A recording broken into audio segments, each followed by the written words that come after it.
So that comes out. We no longer need this. This little keycap puller was already out. All right, that feels really good. So we're not going to use this one because I don't really want to use that. So I don't know if you guys can see that well, but that's what they look like there. Let's see how they feel on the keyboard.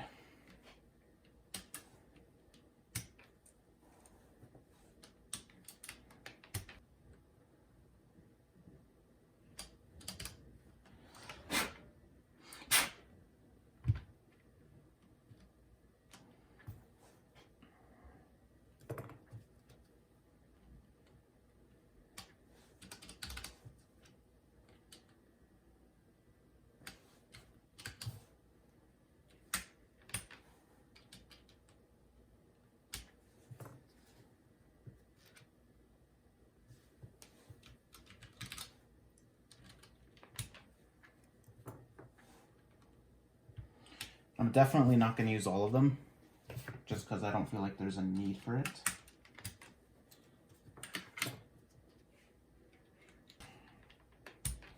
There we go. Got some dirt under the keyboard there. S, D, D,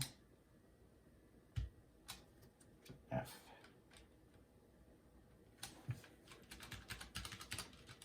It feels good so far. So that's what it looks like on the keyboard. Feels good. Let me see if we can get a close up.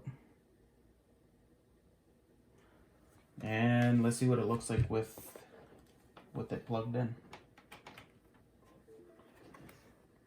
Doesn't look too shabby, right? Let me see if I can get closer. The sound won't change. It's just the feeling of the rubber caps.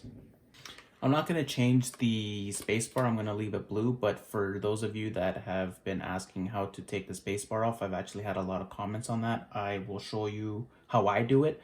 I'm sure there's probably a better way, but like I've explained before, is there are the two latches here and then one in the middle. So what you do is you just lift one side up at a time. So obviously you don't have a puller that can reach the whole length, but you can do one side at a time. And I don't know if that makes sense, but you kind of just go in on one side, rip one side off, and then go in on the other side and rip it off. So for those of you who want to know how to take the spacebar off, that's how. But I'm going to leave this one up back on here. So yeah, this is the final form. I decided to just go, like I said earlier in the video, just all black, just to leave these blue and the spacebar. And this is what it looks like with the lights.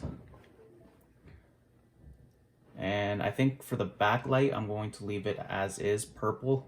I don't think, just because it, you know, it looks okay. That's basically it. Not sure how it looks. Let me know what you guys think. Just a quick video on these rubber caps.